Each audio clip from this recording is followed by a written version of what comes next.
Hello, everyone, and welcome to VR Download. I'm Ian Hamilton, hosting from the United States, and joined by my colleague David Heaney in Northern Ireland. Each week on Tuesday at 10 a.m. Pacific, we meet in this virtual reality studio using the latest technologies to talk about the next generation of personal computing. We can see your comments live during our recording on YouTube, and VR Download is syndicated out to all podcast platforms. Heaney, what do we have today? Hi everyone, it's great to be back in our normal studio. You may notice we actually have enhanced lighting now. We now have real-time dynamic lighting on the avatars, which hopefully should make them look a lot better for you and help you see the details in things like our hands. We also have hand tracking 2.0, so you'll probably notice our hand tracking is improved. So in terms of the actual topics, today we're going to talk about Valve's comment that Steam Deck's user interface is coming to virtual reality. We're going to be talking about trademark filings that indicate Apple's headset branding will be reality. We're going to talk about the revelation that Zuckerberg's Meta Avatar's graphics update tease that we talked about last week was in fact concept tech art. And finally, we'll be talking about the fact that the launch month for Quest Pro, which you may know as its codename Project Cambria, has been revealed. So let's get straight into that first news topic about Steam Deck interface coming to VR if you're ready. Yeah, let's go for it. So, Steam Deck, obviously the handheld computer, PC. I'll call it a PC, but it's handheld from Valve, is going to have its user interface brought over to VR. Heaney, why don't you give us a recap of why this is significant? Yeah, so Valve has been talking about having a significant user interface update to Steam VR for, I think, 2 years now. And it may even be more than just a user interface update. There may be kind of user experience updates. So Steam VR is obviously the software that the majority of people use to play PC VR content.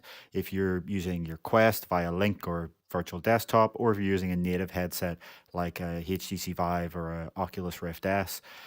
So it'll be really interesting to see how exactly this comes to VR. And the real question, if we want to just get to address the elephant in the room here, is does Valve by this mean simply Steam VR on PC? Or is this yet another hint that the company plans to soon, or maybe not soon, launch a standalone headset that will use not just the interface of Steam Deck, but the operating system Steam OS? Yeah, I think it's really interesting that you brought it out there. You sort of talked about the different pieces they've got. And I think what's significant from my perspective about Valve here is they kind of do have every layer of the stack that they could bring uh, to bear in the future. So they've got Steam OS, they've got the Steam VR piece of like the Steam store, and they could package this all up into a standalone system, or they could kind of keep offering it piecemeal, like they've had to do in the past. And when I wrote out this story, I went through and sort of recapped this path. And uh, basically, this news comes out of a PDF that Valve put out to celebrate Steam Deck launching in a couple countries.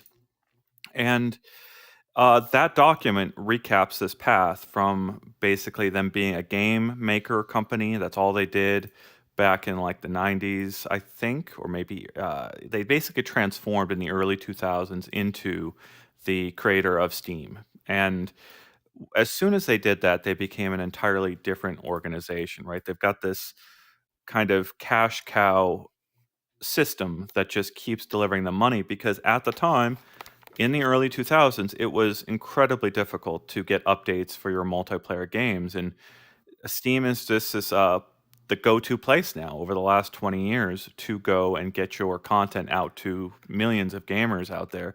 But all of our viewers out there will know that Steam is also difficult when it comes to curation, right? You can get lost on Steam, but still, it is the go-to place, and we've got up-and-comers like Epic Games Store trying to get in there and unseat their throne. But while they took this store, they built this store, they started to experiment in hardware in the early 2010s. And right about the time that Oculus and Facebook got into VR in a very big way, Valve was already into VR in a very big way. And their earliest days, they were very teamed up until the Facebook kind of came into the picture, and Oculus made it clear that it was focusing on a store. So that became a threat to Valve, and very quickly Valve went out and teamed up with HTC and got the HTC Vive out to the market just a few months before Oculus was able to get there with a very similar feature set with hand tracking and room scale.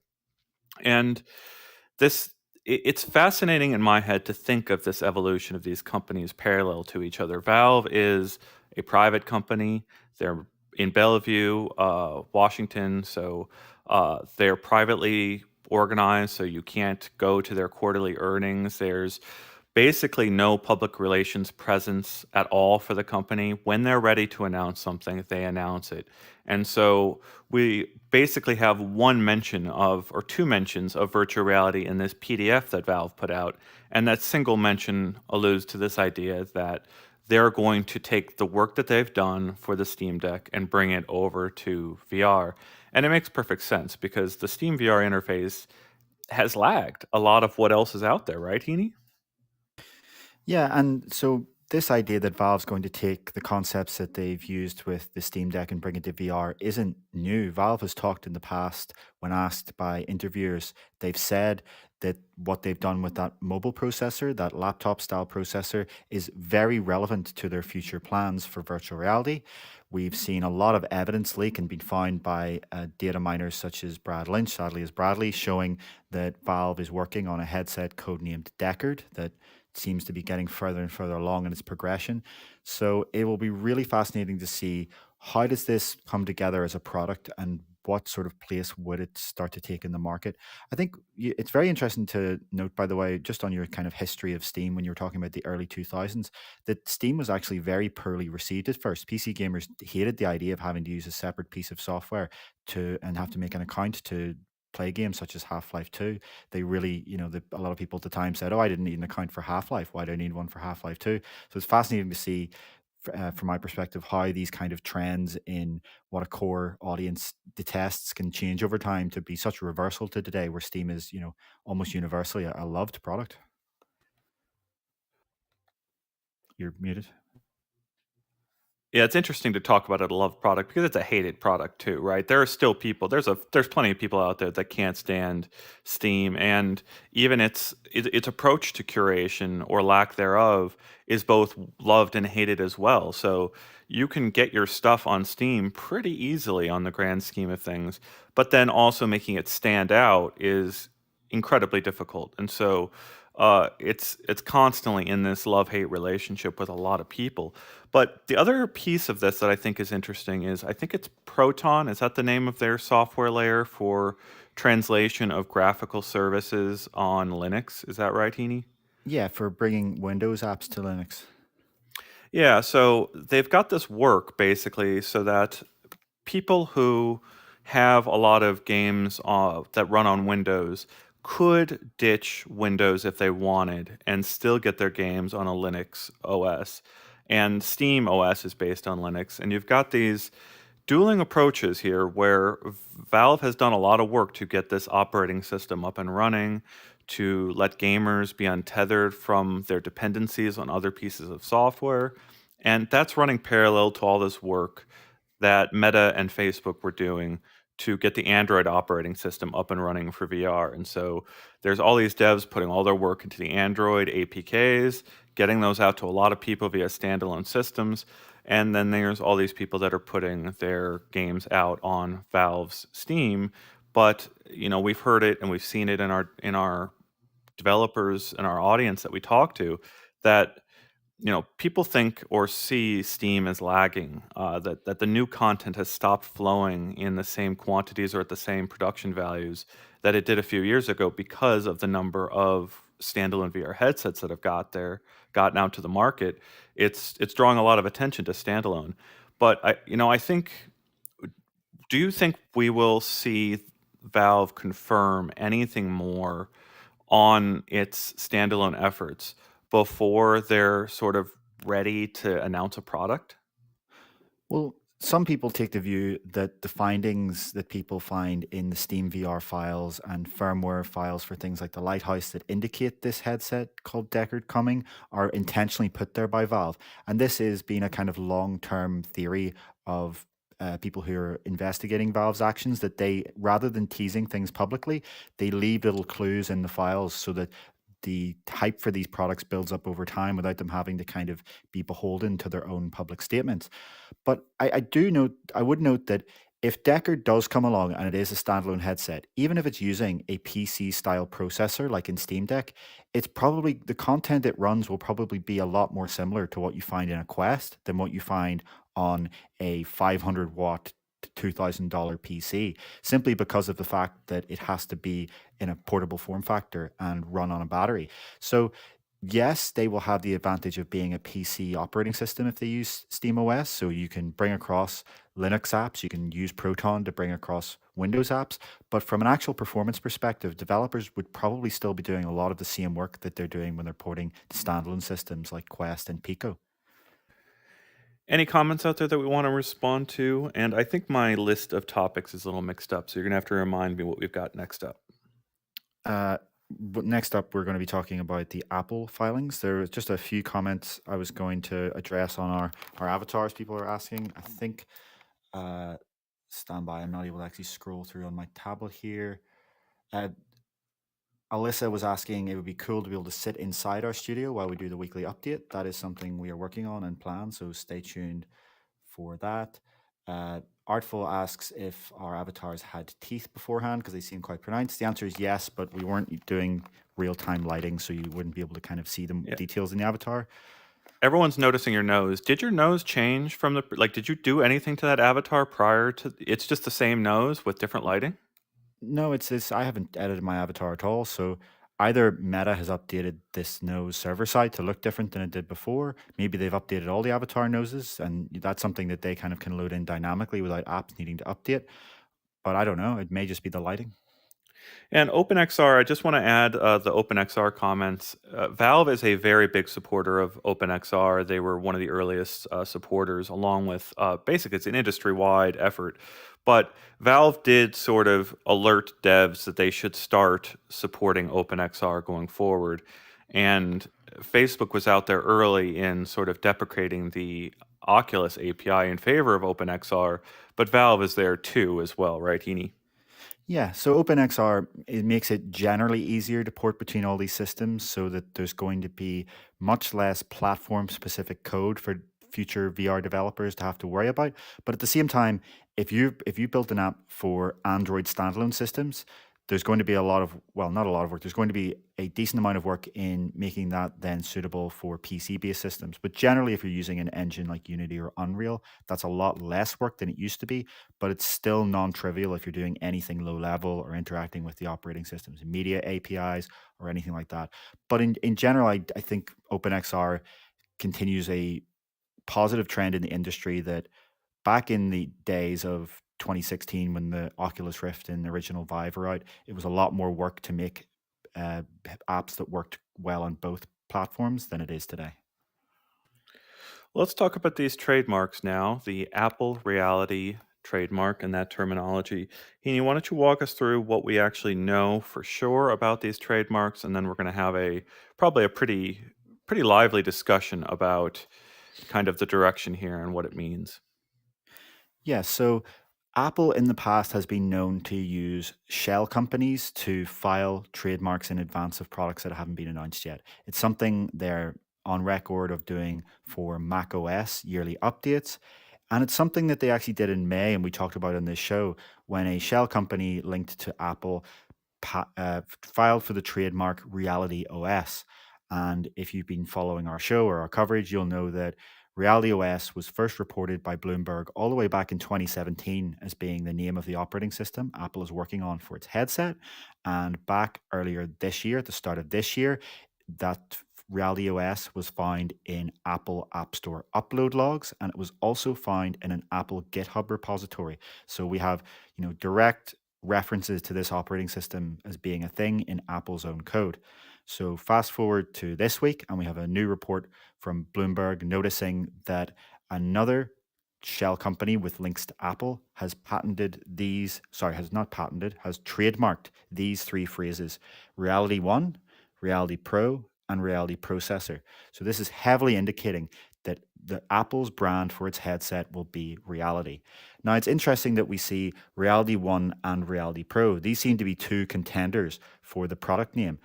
And what we've heard so far from the reports from the likes of Bloomberg, The Information, and Ming Chi Kuo about this headset is that it will be a very premium product priced north of $2,000. So, what I wonder here is, will Apple use the Pro branding for its first product, and then in future products use a standardized kind of Reality One in the same way that the first product would then kind of be akin to the MacBook Pro line, and then in future they would release more affordable versions that would maybe not have that Pro naming? That's a really interesting way of looking at it. The thing that stood out to me is if you put the word Apple in front of any of these, you get Apple Reality, you get AR. And right from the top down, you have a branding to kind of match Meta's effort to, as a company wide effort, brand everything around their effort to reach people with headsets in the future. But I think it's pretty powerful to think about the idea that they could have an AR1 system here in the near future. But you bring up a great point that we have every expectation that this first headset out of Apple is going to be very expensive and could potentially be priced out of reasonability for average consumers, right? You're not talking about in the hundreds of dollars, you're potentially talking in the thousands, right? Desatronic. I just want to reply to Desatronic's comment here because it's cracking me up. Desatronic is saying that Heaney's avatar now looks like David Lynch now. I can't unsee it. And that is absolutely true. You've got David Lynch's hair, and I'm waiting for you to tell us that it's Friday once again. So, on that pricing, I think we have three separate sources now. You have The Information, Bloomberg, and I believe the New York Times, though they may have been referencing Bloomberg, saying that this will be north of $2,000. So there's pretty much no chance this thing is going to come in at a couple of $100s. A commenter here asking whether we think this will be used for gaming. The Information had a report a couple of months ago that talked about the kind of entire protracted development process of this headset. And they noted that one of the complaints from some of the former employees that worked on this project was that there was a lack of focus on gaming and that none of the pitches to the executives included gaming. We've also heard in these reports that there will not be touch-like gaming controllers. This will not have, controllers with buttons and thumbsticks and that kind of traditional VR input we've seen so far. The only thing we've heard about the input of this device from these reports, and again, this is all just from what these outlets are reporting, is that it will have some sort of thimble-like device that attaches to your finger. It looks like, based on what we know so far and based on intuition, that Apple's focus for this headset will be on media viewing, so immersive media, putting you in a virtual enormous cinema screen to watch your Apple TV content, uh, viewing immersive 360-degree content, viewing real-time rendered scenes, viewing sports in a headset, as well as productivity functionality, such as being able to view your MacBook's monitors in VR. So you can carry around one MacBook with you portably and this headset, and yet have you know as many monitors surrounding you as you want, which is a big focus of Quest Pro that Zuckerberg's talked about, that we'll talk about later. So it doesn't look like gaming is going to be the focus, but I'm sure that there will be traditional casual games that developers can build within this input limitation. Just because you don't have hardcore games that you move around a large immersive environment with a thumbstick and buttons, that doesn't mean that games can't exist at all on a platform like this. Yeah, input is the ultimate question. We've talked about that a lot week in and week out, where we really don't know what kind of input approach Apple is going to take to its device and what that fundamental scheme is going to be.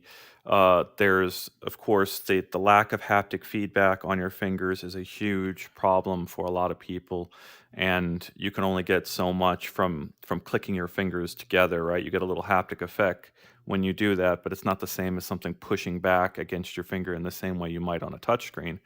And I there was a comment here I wanted to respond to. If you have questions, leave them in our comments, and our hopefully our other readers will respond to them. Our other viewers will respond to them. We've got very helpful community, and we want to be very welcoming to all the people out there that are learning about VR and AR for the first time. And so they might be able to answer your questions if we're not able to. One of the questions was which headsets we're using, and I saw they got an answer there. But we're using Quest 2, and that means we've got no actual face tracking on these headsets at this time. Heaney has hooked up to basically really incredible work Heaney's done here to sync up our mouth movements and our sounds to the shapes of our mouths. And then basically, he's inferring a lot to get our eye contact to move in the right direction. But we have every expectation that these avatars and later avatars, once we can hopefully add the Ready Player Me system, will look much more compelling once we've actually got real face tracking in a standalone headset. But right now we're running on Quest 2s. They're the lightest, most capable system that we've got right now, but we hope to have a lot more supported in the coming months and years, right, Heaney? Yeah, Karam here keeps kind of commenting over and over. So please don't spam the same comment over and over.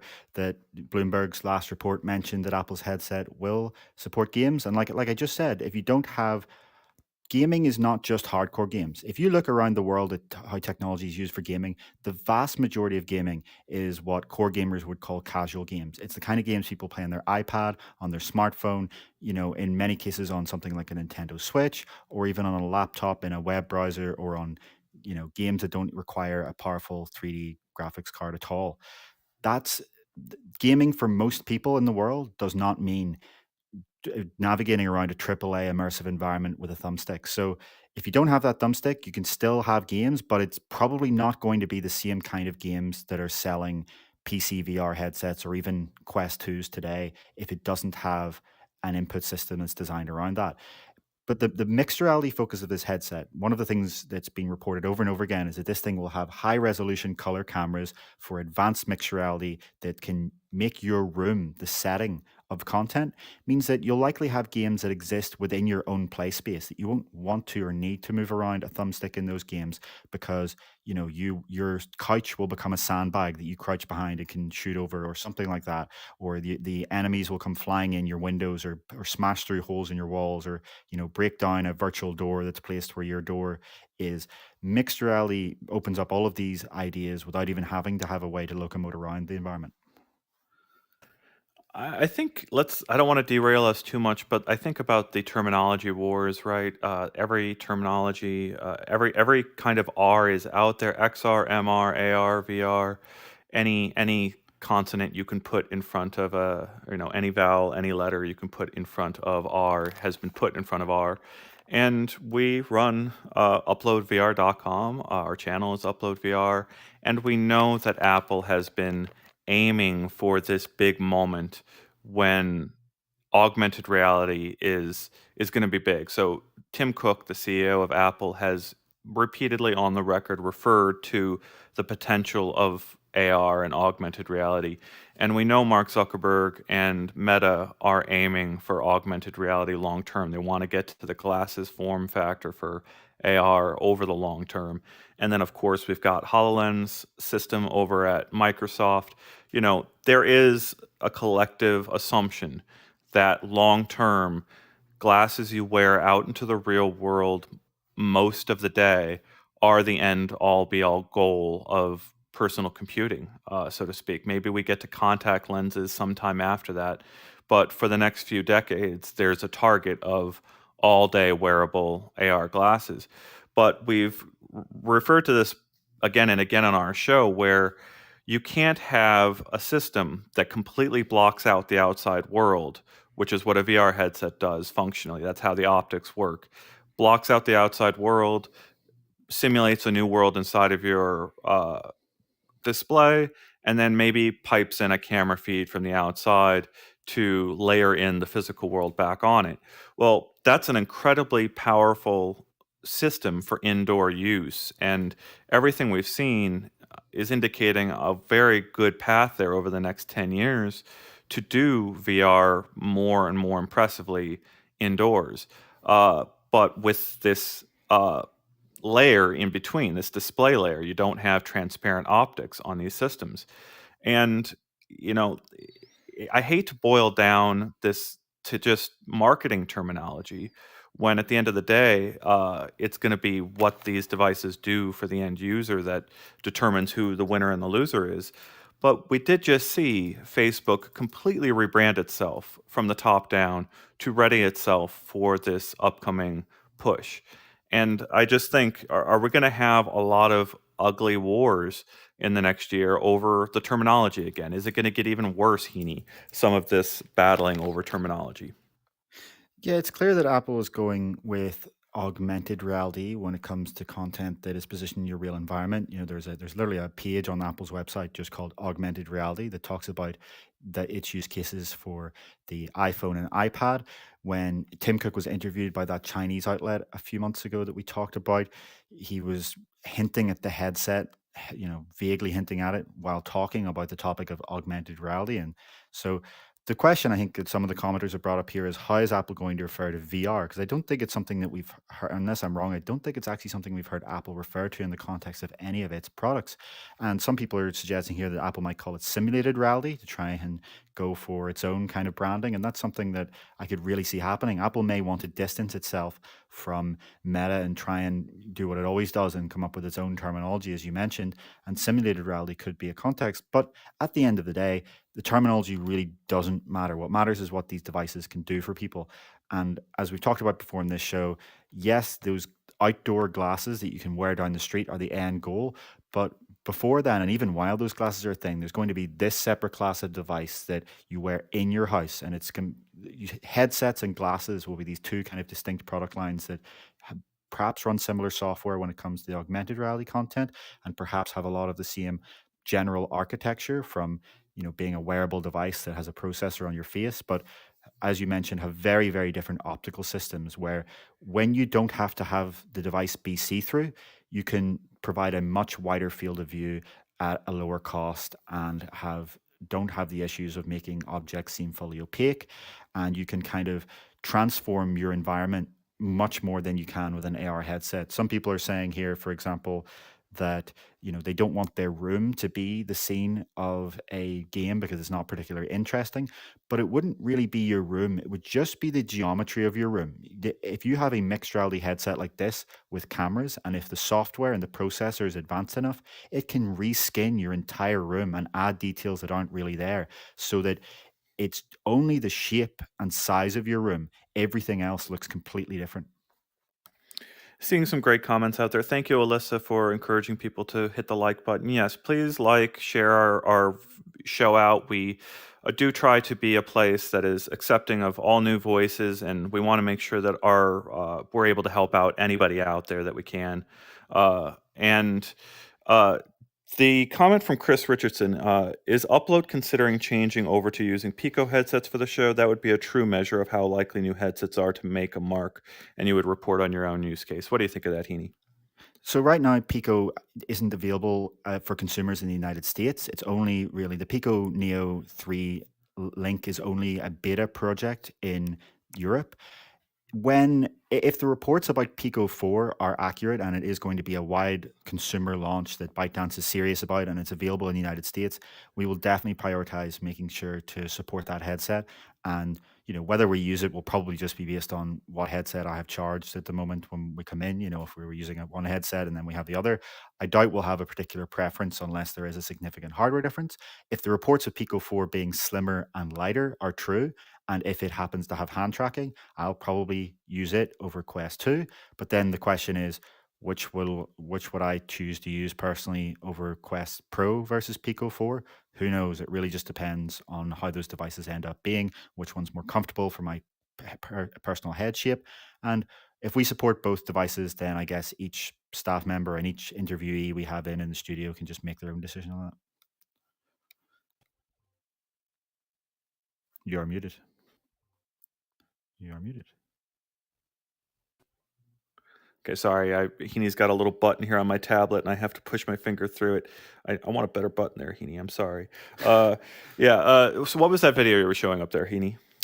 Yeah, so I was just coming back to what we were talking about before, where it's demonstrating how a system with the advanced enough sensors and processors can take your current room's geometry and reskin it to be an interesting environment for a game. And it's something I expect that Apple's headset will focus heavily on, and it's something that I also expect that Quest Pro will focus on if it gets future updates that let it automatically mesh your room. Because right now on Quest 2, as we've talked about before, you can manually mark out your furniture, but that's quite a time consuming process. And it's not something that developers are going to want to build around until it's truly automatic.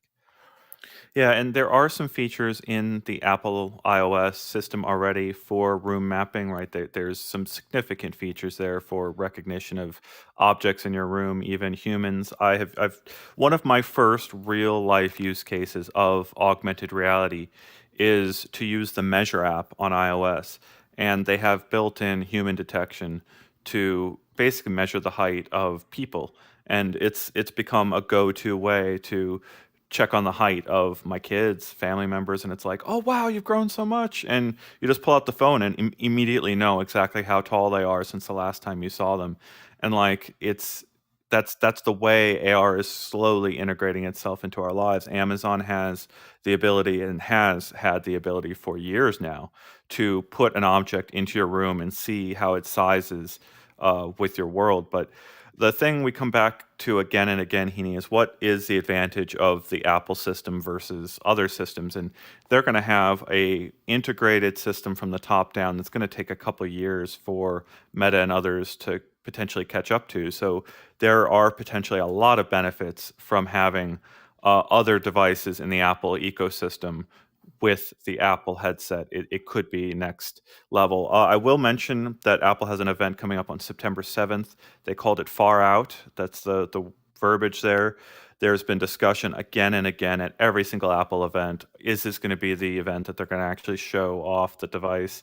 It's I don't have an invite. We don't have an invite to the event, and even getting that invite from Apple, if they recognize us as a voice that we should be at that event, like that would be news. That would be the confirmation. So I don't even know if they could actually invite us to an event without giving something away that they're actually going to launch something. So we have no idea if September 7th is the time they finally do it, but we've been thinking about whether we're going to get there again and again, and I hate to get people's hopes up. Yeah, the last thing we heard from a reliable source is Ming-Chi Kuo, that supply chain analyst that is also often quoted for specs about this headset. He's the one who originally said they would have a MacBook level processor. He's the one who originally said they will have dual 4K micro displays. He has said that the device will be unveiled in January and then ship by the summer. So it's not something we expect to happen as early as September. By all accounts, this device is not coming out this year. It is something that's going to happen next year. If those accounts could be wrong. When it comes to what's going to be different about the Apple headset, I think the real core is this third line in the filed trademarks this week, and it's reality processor. Because what we heard, as I said, from Ming-Chi Kuo, is that it will have a MacBook level processor. And the information's report recently went on to more detail to say that this processor will be based on the M2 chip that is seen in the latest MacBooks. And if that's true, what we have on our hands will be a headset that is much more powerful than a Quest 2. And though we don't know the specs of Quest Pro, based on the fact that Meta has to work with Qualcomm, it does not have its own processors, it will likely be much more powerful than Quest Pro. And that's Apple's real advantage, that it has spent the better part of a decade building up this silicon division within the company that has allowed it to ship the world's most powerful phones, the world's, relative to their performance, highest battery life laptops, and now potentially a standalone headset that bridges the gap between standalone and PC. And so, yes, you have this ecosystem of software, but from a pure hardware perspective, though it will be expensive based on the reports so far, this thing will be a lot more powerful than the current mobile headsets we have today. You are muted. The only other curveball I would throw out there via timing is this is such a this is going to be such a big development platform, a whole new paradigm, and that paradigm also extends to iPads and iPhones, and to a lesser extent, Apple's other devices. But you do have these existing device categories in iOS that Apple is going to want to use in some capacity, and they've already been building these features into those devices. I think there's a reason for them to very early signal to developers, hey, this platform is real, and here's how you can play around with it now. And that would be the only reason to get out there this early in front of announcing that device, is to say, hey, this developer platform is real and it's going to be big, and here's how you can toy around with it. Oh, I'd imagine that Apple has probably already sent some of these headsets out to a core group of developers. You can't launch a product like this with no content there.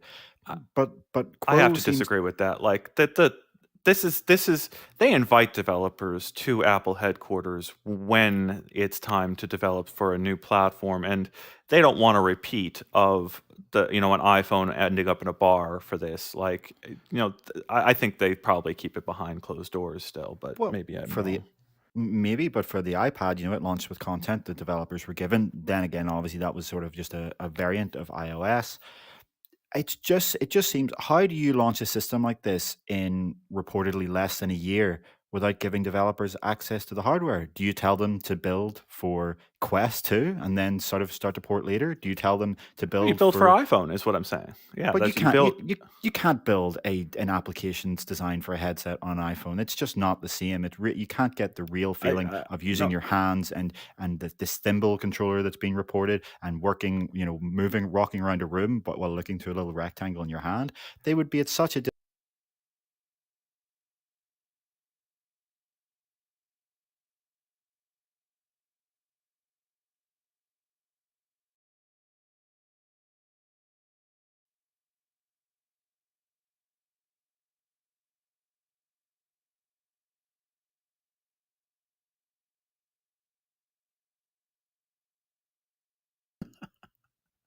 all right, I think we're back. I'm seeing the numbers up there on the show. I'll wait for Heaney to join me. It's weird when the show dies, my world is still here, and I can see myself, my room, but I don't know if I'm alone in the universe. I'm the only person who exists and can be seen, or whether you guys are out there still watching me or not. It's funny to have that. Thomas Ireland, that's reality for you. Don't forget to switch to top chat. Uh, hello again. someone joked that you had a knife. Huh. Yeah, I was just joking that I never know whether I'm alone in the universe when something like that happens, because my reality stays, but everyone else disappears. It's literally like that Twilight Zone episode where the person is walking around a city and they're the only person in existence. All right, let's talk about the next subject. I think we've talked about Apple, and we're going to keep talking about Apple week in and week out. But what do we got next, Heaney? Yeah, so next we're going to talk about the revelation that Zuckerberg's Meta Avatars graphics update tease was in fact concept tech art and not a real screenshot of an upcoming update. So don't worry, I have the image here to bring up. And the context of this, I don't know why the image isn't showing. But the context of this was that Mark Zuckerberg obviously posted the screenshot from Horizon Worlds of his Meta avatar, and it was not received well. It received widespread mockery, and then a few days later, he posted a teaser showing new graphics updates coming to Horizon Worlds and coming to Meta avatars. And by all accounts, that Horizon Worlds one seems to have been a real in-engine screenshot, but the Meta Avatar's screenshot was a custom made avatar for Zuckerberg that reportedly took a little under 4 weeks and 40 iterations, and it was sculpted, modeled, lit, and textured specifically to be Zuckerberg. Yeah, so this has been an ongoing development.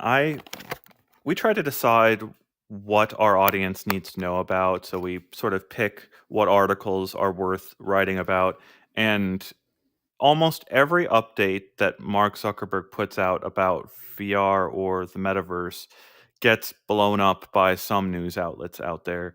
And this one was one we decided to pass on. We decided not to like sort of blow it out of proportion when the first one went out.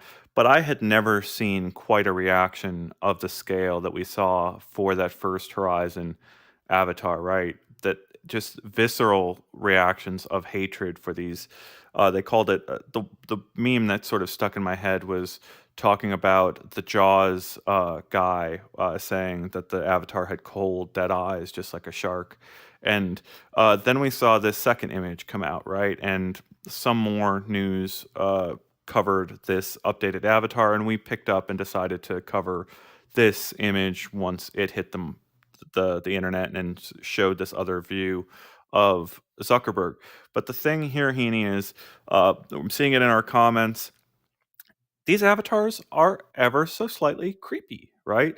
There's only so much that we can do with this current technology, but our viewers out there understand, our repeat viewers understand exactly what they're looking at here, and new viewers have to decide, is this too creepy for me, or can I handle this? And I don't blame them, but we have every expectation that over time the technology is going to get better, the avatars are going to get better, and we will eventually have, maybe it's a decade out, Heaney, a situation where you and I are going to go face to face and feel like we're in the same room to the extent that a facial expression I saw you make uh, 3 weeks ago when I met you for the first time in the real world, right? I met Heaney for the first time in the real world, and sometime in the future, he is going to make an expression that I'm going to recognize from that meeting face to face.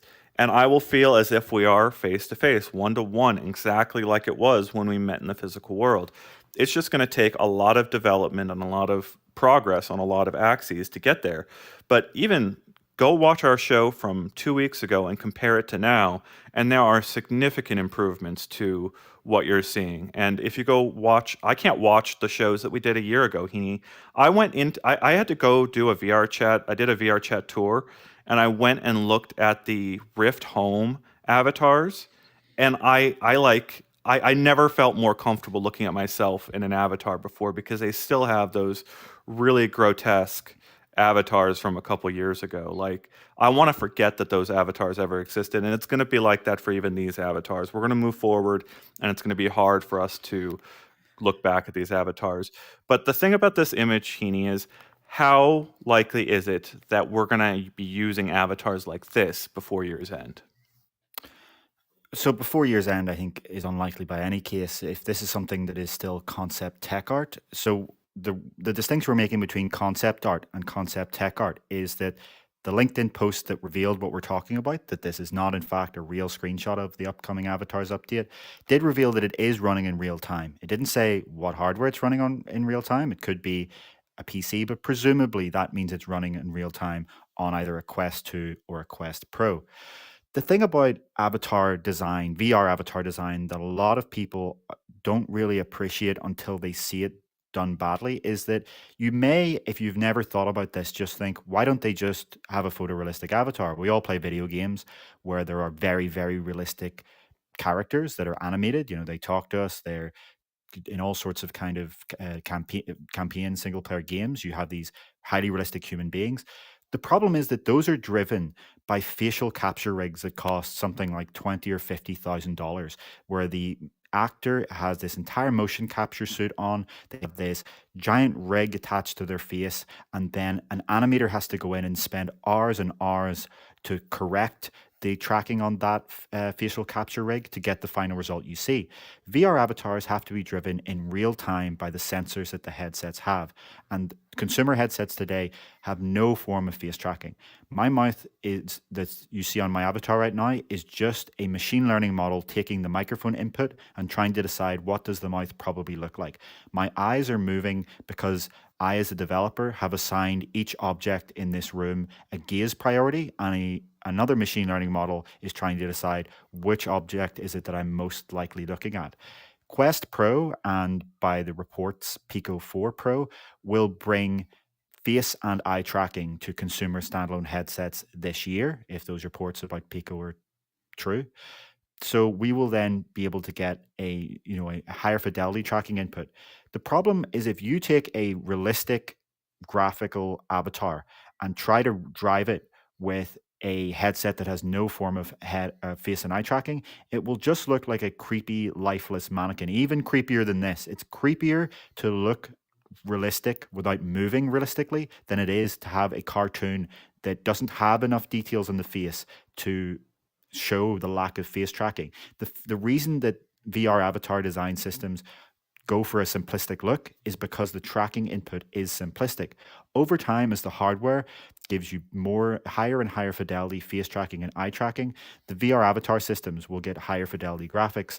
And eventually, as Ian suggests, the goal from companies like Meta, and we would assume Apple and Microsoft, is that the avatars are indistinguishable from reality, driven by sensors that can pick up even the most minute of facial expressions. So, what I wonder about this style, if it does come to fruition, is even if it looks good when driven by Quest Pro's face and eye tracking sensors, will it really look good on Quest 2 or will it not? And the last thing I'd say about VR avatars, as as any repeat viewers will have heard me say dozens of times, is that you should never ever judge a VR avatar system by a screenshot, because the point isn't to make something look good in an image; it's to make it look good when driven in real time by the head and hand tracking sensors, as we are doing right now. All right, I think we've gone super meta. I think we're creeping out our audience a little too much here with all these Zuckerberg. avatar systems, and yeah, I think we need to move on to get this out of people's heads a little bit. I appreciate Xavier's comment out there that yeah, they saw the old avatars and closed that down. And again, please hit the like button so that more people get in here and follow this path with us over the long term as we kind of improve all this as quickly as we can. But In we're doing the fairness, best we're in doing the fairness, best we can with the very latest, right? Zuckerberg is creepy in real life. I think people are probably just creeped out by Mark All Zuckerberg. right, If he well, picked someone else, I can press this let's talk button about and boom, he's gone. Joe Rogan, the Joe Rogan podcast. He appeared on that podcast. It is a what is it, a 3 hour discussion, and I listened to about 2 hours of it. The first half hour, 45 minutes, are about VR specifically, but it was very interesting to see him. You know, he apparently gave Joe Rogan a Quest Pro demo right before doing that interview and played some games with him because in that Joe Rogan podcast they talked about face and eye tracking in it. But you know, he Zuckerberg talked about what is it? Thinking that Rogan tries to represent a variety of voices with his podcast, and that's kind of it. Kind of hinted to me why Zuckerberg chose to go on that podcast. But if you do want sort of insight into that person's strategy, the way he's thinking, that is a useful podcast to go and listen to really understand where Zuckerberg is coming from. And yeah, I don't. He's obviously got some.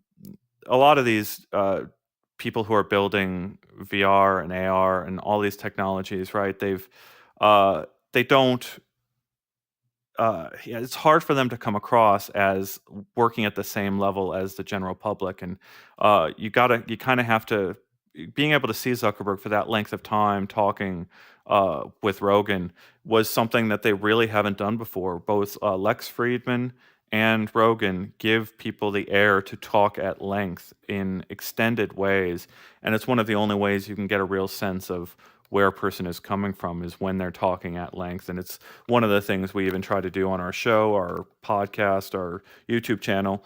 We're trying not to take people out of context, right? It's you got to get them in context, and you've got to give them the time to speak and get their point across. And uh, we've just spent the last 20 years on the internet where we're reducing things to sound bites and 140 characters, and you know, we're seeing the internet and a lot of these platforms try to push past that. And I don't know, like TikTok is I can't stand TikTok because it feels like the utter just remove all the context possible and go for those sound bites in the most extreme way. Even though I know there's some people doing some great stuff on TikTok, it feels like the kind of absolute end of all the platforms that we saw, kind of like a minimum bar for just getting as many creators in as possible, as many viewers in as possible, and tuning everything strictly for engagement rather than actually representing context. But you know, I hope that over the years to come, people will start looking for that context and really listening at length. And I know that's a hard thing to expect. Yeah, it's fascinating that in recent years we've seen this explosion of both these kind of content. Simultaneously, you see TikTok, which is, I think the average video viewing length is something like 6 seconds. is exploding in popularity, but so is long form podcasts of the type of Lex Fridman and Joe Rogan. And that's where, as you say, we've got to hear Mark Zuckerberg's vision for the future of his company and how he looks at the world for both good and bad perspectives, much more than if it's just a standard interview. Because as you say, a standard interviewer is with Zuckerberg for maybe 5 or 10 minutes. They're trying to get a soundbite out of him to clip out for 5 seconds to make the headline of their article, to get the juiciest clickbait and put a screenshot of him with a sad or angry face at the front of it and hope that's gonna get to the top of their website for the day. Whereas in this, you really get the interviewer to sit and actually hear what he has to say and use questions that will get you to actually hear his philosophy rather than having him constantly just be on the defensive and have to parrot PR lines. Or the other content you see when you're hearing about Mark Zuckerberg's views on these things is something clipped out of a 6 hour Senate hearing that obviously anyone's going to say something stupid in 6 hours of being grilled by a bunch of politicians. So it was a fascinating insight into Zuckerberg's current views on VR and where he sees it going, just like Lex Fridman's was. And I really recommend anyone in this audience, if you're remotely interested in VR, you should definitely go and listen to the full 3 hours. But the revelation that we're talking about today, the headline that we got out of it, is that Zuckerberg told Rogan that Meta's next device launches in October. And this was while Joe Rogan had just talked about trying this new device, which he hilariously called the new Oculus after Meta has killed the Oculus brand. And he described a device with face and eye tracking. And, he said, when I move my mouth, she moved her mouth. When I moved my eyes left and right, it's tracking my eyes. When I make an angry face, it makes an angry face. And this has been a key feature that Mark Zuckerberg has repeatedly talked about that he wants in these future headsets from Meta. And he's even said in his Lex Fridman interview a few months ago that he would prioritize having these sensors over making the thinnest and lightest headset possible, which is something that it doesn't look like Pico is going to do. Hey, Bradley, thank you for tuning in. And thank you to everyone. Again, like, comment, subscribe, share this out, get more people in here. The October timeline, people are talking about Connect. We had confirmation over the weekend that John Carmack, the chief technical officer of Oculus back in the day, now just a consultant for Meta and Facebook who works 1 day a week. He's going to have an unscripted talk inside VR. And I became obsessed with one of these comments that Carmack made at the Connect event last year, where he talked about how trying to directly create a metaverse or the metaverse is not the best way to make the metaverse. He was basically said that Meta risked potentially losing thousands of jobs or wasting thousands of jobs and billions of dollars specifically trying to build this concept and doing it so explicitly.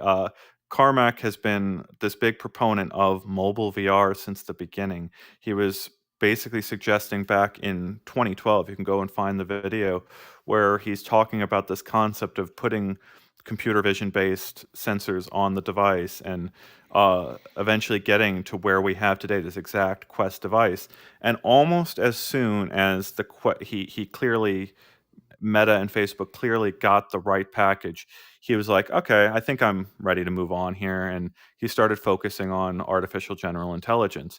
But this unscripted talk, if you've never seen it, he just talks nonstop for an hour and 15 minutes or something, straight into the camera on everything on his mind. And the guy has enough money that he's just going to say whatever he wants.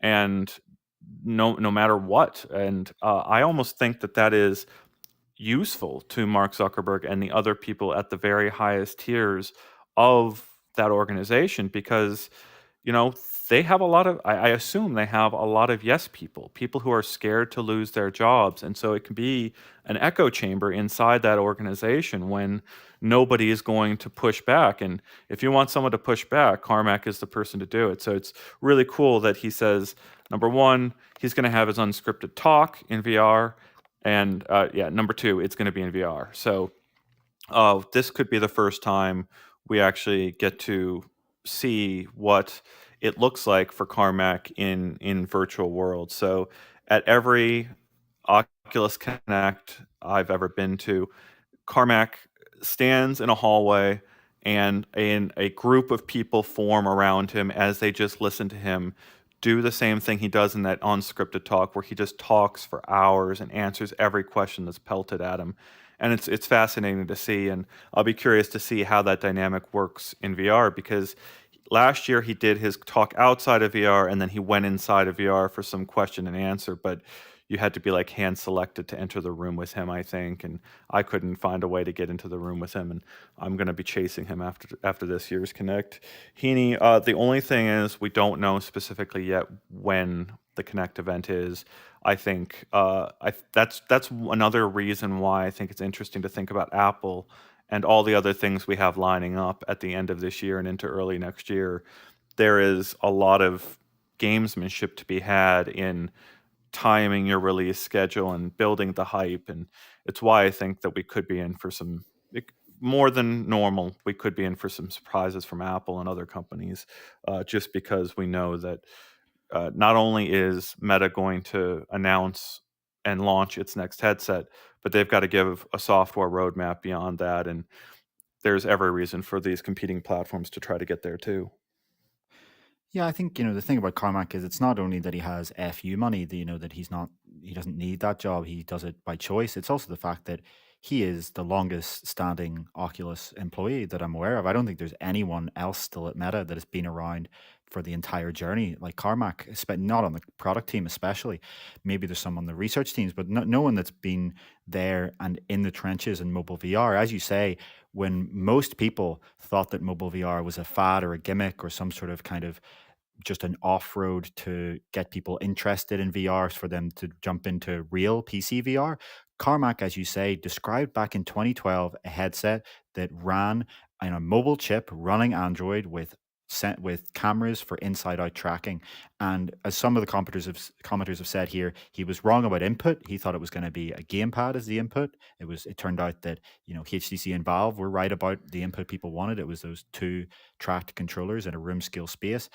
But he can give that unique technical perspective that, as you say, no one else would be able to give Zuckerberg. Uh,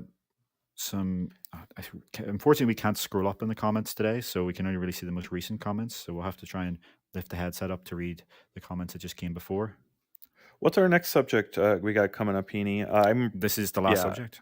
Okay. Well, yeah, I wanted to recap for people why we know or why we think it's called Quest Pro. So, multiple executives at Facebook have referred to the term Quest Pro in the past.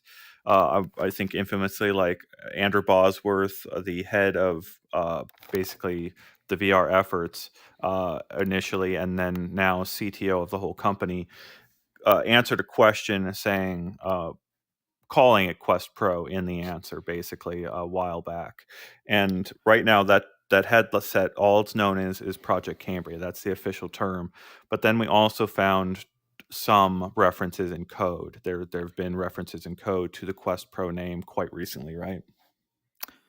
Yeah, so in July, a data miner discovered Quest Pro in the Oculus iOS app. So a new update to that app that you're required to use to set up Quest and Quest 2 references Quest Pro. So given the fact that Zuckerberg used it in a CNN interview a year ago, given the fact that it's in this new iOS update, we are highly, highly confident that Project Cambria's product name is Quest Pro. To reply to Shafu's comment here, are they ignoring Lynx for another week in a row? We're not ignoring Lynx. We're very excited for it. It's just Lynx is experiencing what a lot of small hardware startups are experiencing right now, which is supply chain related delays because of the uh, production issues in China. And it was originally supposed to launch around May, June, July, and now it's expected in maybe September, October. So we're patiently waiting for the device. We will of course review it and give you our impressions and bring you any news about it once it launches. But it's just kind of in that limbo period. If there's news about it, we'll of course talk about it.